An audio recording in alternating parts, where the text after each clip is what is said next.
नमस्कार प्यारे अभ्यर्थियों, स्वागत है आपका फिर एक नई क्लास में।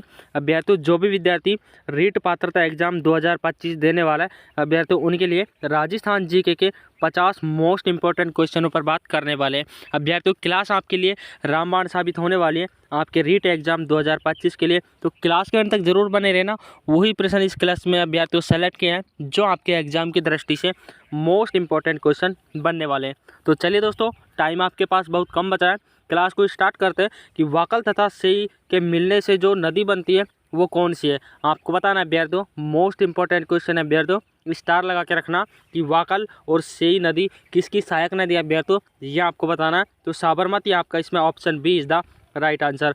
साबरमती अभ्यर्थियों, ये वाकल और सेई साबरमती की दोनों ये सहायक नदियाँ हैं, दोनों याद रखना, वाकल और सेई नदी। बात करते हैं अभ्यर्थियों अगले प्रश्न की।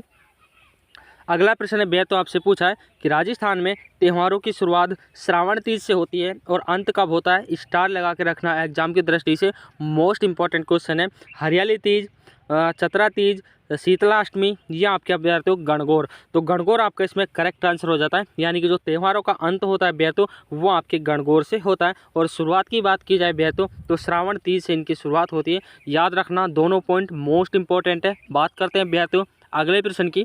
अगला प्रश्न है अभ्यर्थियों आपकी स्क्रीन पर कि ऊँटों के देवता के रूप में किसे पूजा जाता है अभ्यर्थियों, स्टार लगा के रखना, क्योंकि काफ़ी एग्जामों में अभ्यर्थियों यह प्रश्न हमको देखने को मिलता है। मोस्ट इंपॉर्टेंट क्वेश्चन है कि रामदेव जी, मल्लीनाथ जी, पापू जी या आपके देवनारायण जी। करेक्ट आंसर की बात की जाए ऑप्शन 3 आपका इसमें राइट आंसर हो जाता है, यानी कि पापू जी को अभ्यर्थियों ऊँटों के लोक देवता के रूप में इसकी पूजा की जाती है। ऑप्शन 3 आपका इसमें बिल्कुल राइट आंसर हो जाता है। बात करते हैं अभ्यर्थियों अगले प्रश्न की। अगला प्रश्न है अभ्यर्थियों आपसे पूछा है कि राजस्थान में अबूझ सावा किस दिन मनाते हैं, तो अबूझ सावा किस दिन मनाते हैं अभ्यर्थियों, ऑप्शन हो जाते हैं गणगौर, बसंत पंचमी, कार्तिक पूर्णिमा या आखा तीज। तो आखा तीज का ही अभ्यर्थियों जो राजस्थान में अबूझ सावा मनाते हैं वो अभ्यर्थियों आपके आखा तीज में मनता है। ऑप्शन आपका इसमें ऑप्शन 4 आपका इसमें करेक्ट आंसर हो जाता है, आखा तीज अभ्यर्थियों याद रखना। बात करते हैं अगले प्रश्न की। अगला प्रश्न अभ्यर्थियों आपसे पूछा है कि लोक देवता कल्लाजी राठौड़ के समकालीन मेवाड़ का शासक कौन था अभ्यर्थियों। इंपॉर्टेंट क्वेश्चन है एग्जाम की दृष्टि से। जो कल्लाजी राठौड़ है एक लोक देवता अभ्यर्थियों, इनके जो समकालीन शासक आपसे पूछा है कि इनके समय में कौन सा शासक था अभ्यर्थियों, इसमें आपका राइट आंसर ऑप्शन ए हो जाता है, यानी कि उदय सिंह अभ्यर्थियों जो कल्लाजी राठौड़ के समकालीन शासक कहलाते हैं। ऑप्शन ए आपका इसमें बिल्कुल करेक्ट आंसर हो जाता है, उदय सिंह अभ्यर्थियों याद रखना। बात करते हैं अभ्यर्थियों अगले प्रश्न की। अगला प्रश्न अभ्यर्थियों आपसे पूछा है कि गणगौर पर्व पर गौर, जिसको हम गौर भी कहते हैं, जो गौर की पूजा होती है ये किस देवी का रूप है, स्टार लगा के रखना एग्जाम की दृष्टि से। थोड़ा डीपली क्वेश्चन है अभ्यर्थियों, एग्जाम में ऐसे क्वेश्चन अक्सर पूछ लिए जाते हैं। करेक्ट आंसर की बात की जाए अभ्यर्थियों जो गौर होता है अभ्यर्थियों वो आपके पार्वती का रूप माना गया है। ऑप्शन 2 आपका इसमें बिल्कुल करेक्ट आंसर हो जाता है। चलते हैं अभ्यर्थियों और बात करते हैं अगले क्वेश्चन की। अगला प्रश्न अभ्यर्थियों आपसे पूछा है कि अनूपगढ़ को किन से अलग कर अभ्यर्थियों एक नया जिला बना है, किन जिलों से अभ्यर्थियों अलग करके एक नया जिला बना है, स्टार लगा के रखना एग्जाम की दृष्टि से, क्योंकि अभ्यर्थियों जो नया राजस्थान जी के अपडेट हुआ है उससे अभ्यर्थियों जो अनूपगढ़ जिला है वहाँ से अक्सर एग्जाम में क्वेश्चन पूछे जा रहे हैं, तो याद रखना क्वेश्चन इंपॉर्टेंट बनता है। तो करेक्ट आंसर की बात की जाए अभ्यर्थियों ऑप्शन 2 आपका इसमें राइट आंसर हो जाता है, यानी कि बीकानेर और श्री गंगानगर ये 2 जिले ऐसे हैं अभ्यर्थियों जिनसे अभ्यर्थियों अलग होकर एक नया जिला जिसका नाम अनूपगढ़ रखा गया है, इन 2 जिलों से अलग कर बनाया गया है, बीकानेर और श्री गंगानगर अभ्यर्थियों। 2 option is the right answer. बात करते हैं अभ्यर्थियों अगले प्रश्न की। अगला प्रश्न अभ्यर्थियों आपसे पूछा है कि हरियाली अमावस्या का जो पर्व है वो किस तिथि को मनाया जाता है अभ्यर्थियों। इंपॉर्टेंट क्वेश्चन है अभ्यर्थियों याद रखना। तो इसमें आपका करेक्ट आंसर की बात की जाए अभ्यर्थियों तो श्रावण अमावस्या अभ्यर्थियों ऑप्शन 2 आपका इसमें बिल्कुल करेक्ट आंसर हो जाता है, यानी कि श्रावण अमावस्या को अभ्यर्थियों जो हरियाली अमावस्या इसका पर्व मनाया जाता है। Option 2 is the right answer. बात करते हैं अभ्यर्थियों अगले प्रश्न की।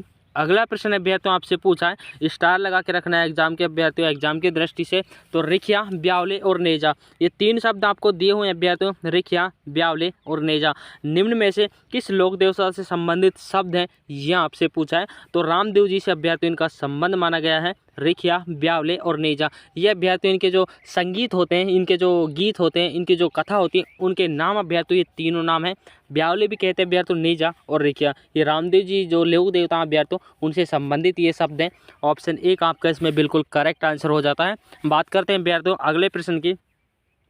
अगला प्रश्न है भैया तो आपसे पूछा है कि लूनी नदी में जो जल प्रदूषण का मुख्य कारण है वो आपसे पूछा है कि कौन सा भैया तो स्टार लगा के रखना। काफ़ी एग्जामों में ये प्रश्न भैया तो बार बार पूछा जाता है। तो वस्त्रों की और रंगाई छपाई का जो कारण है भैया तो ए ऑप्शन आपका इसमें बिल्कुल राइट आंसर हो जाता है। यानी कि जो वस्त्रों की रंगाई छपाई का जो अपशिष्ट पदार्थ है वो अभ्यर्थी इस नदी में छोड़ा जाता है, इसलिए अभ्यर्थी जो लूनी नदी है उसका जल सर्वाधिक मात्रा में प्रदूषित हो रहा है।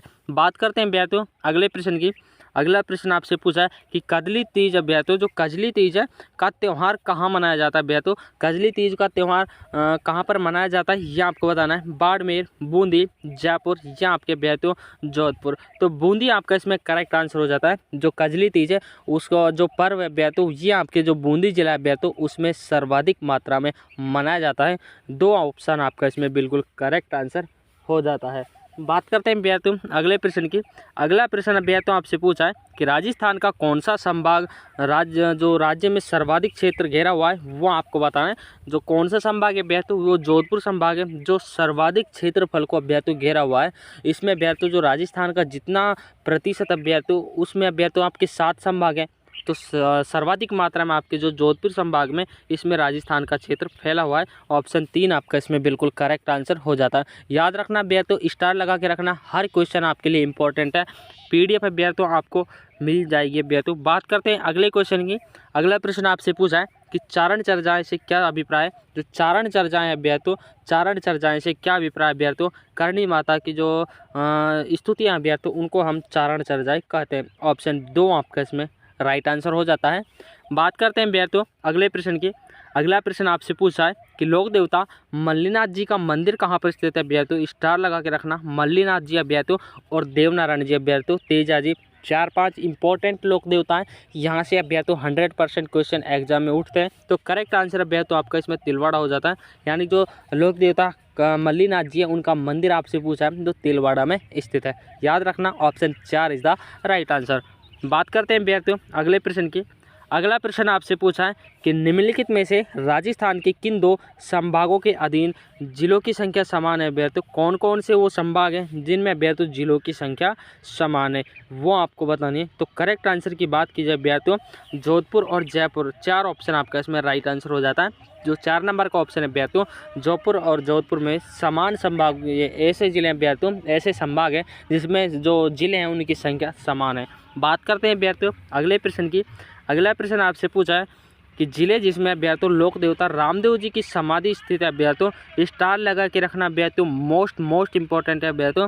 जो लोक देवता रामदेव जी है इनकी समाधि आपसे पूछी है तो जैसलमेर आपका इसमें करेक्ट आंसर हो जाता है। Option 3 is the right answer. बात करते हैं अभ्यर्थियों अगले प्रश्न की। अगला प्रश्न अभ्यर्थियों आपसे पूछा है कि 56 का मैदान निम्नलिखित बेसिनों में से किसमें स्थित है अभ्यर्थियों। जो 56 का मैदान है वो आपको बताना है। काफ़ी एग्जामों में अभ्यर्थियों ये क्वेश्चन भी देखने को मिलता है। तो ऑप्शन 2 आपका इसमें करेक्ट आंसर हो जाता है। यानी कि माही बेसिन अभ्यर्थियों, माही बेसिन में जो 56 का मैदान है वो स्थित है। दोस्तों क्वेश्चन आपको कैसे लगे, क्लास को यहीं पर स्टॉप करते हैं अभ्यर्थियों। अगली क्लास आपको यहाँ पर डेली प्रोवाइड करवाई जाएगी। और जो भी विद्यार्थी चैनल पर नया विजिट किया हो चैनल को ज़रूर सब्सक्राइब कर लें ताकि अभ्यर्थियों आने वाली क्लास का नोटिफिकेशन आपके तक सबसे पहले पहुंच सके। और अभ्यर्थियों यहाँ पर आपको जो मैटर दिया जाता है वो आपके एग्ज़ाम की दृष्टि से अभ्यर्थियों सीधा अभ्यर्थियों आपके एग्ज़ाम में छपने की संभावना होती है, वही प्रश्न आपको यहाँ पर पढ़ाए जाते हैं। मिलते हैं अभ्यर्थियों अगली क्लास में, तब तक के लिए जय हिंद साथियों।